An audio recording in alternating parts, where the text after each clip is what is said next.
5 ఏళ్ళు చరిత్రలో ఎప్పుడు చూడని విధంగా, ఇంతకుముందు ఎప్పుడైనా ఇది సాధ్యమేనా అని అనుకునే పరిస్థితి నుంచి కాదు, లేదు, ఇది సాధ్యం అవుతుంది అని చెప్పి చరిత్ర మార్చిన పాలన చూపించగలిగిన పాలన ఎక్కడైనా జరిగింది అని అంటే అది వైఎస్ఆర్ కాంగ్రెస్ పార్టీ పాలనలోనే మాత్రమే జరిగిందని చెప్తాను.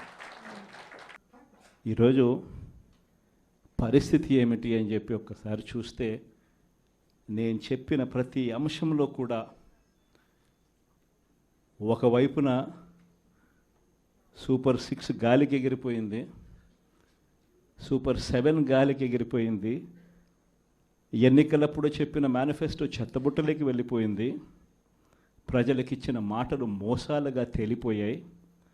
మరోవైపున వ్యవస్థలన్నీ కూడా, ఇప్పుడు నేను చెప్పిన వ్యవస్థలన్నీ కూడా విద్య, వైద్యం, వ్యవసాయం, గవర్నెన్స్, అన్ని వ్యవస్థలు కూడా తిరోగమనంలో కనిపిస్తూ ఉన్నాయి. కేవలం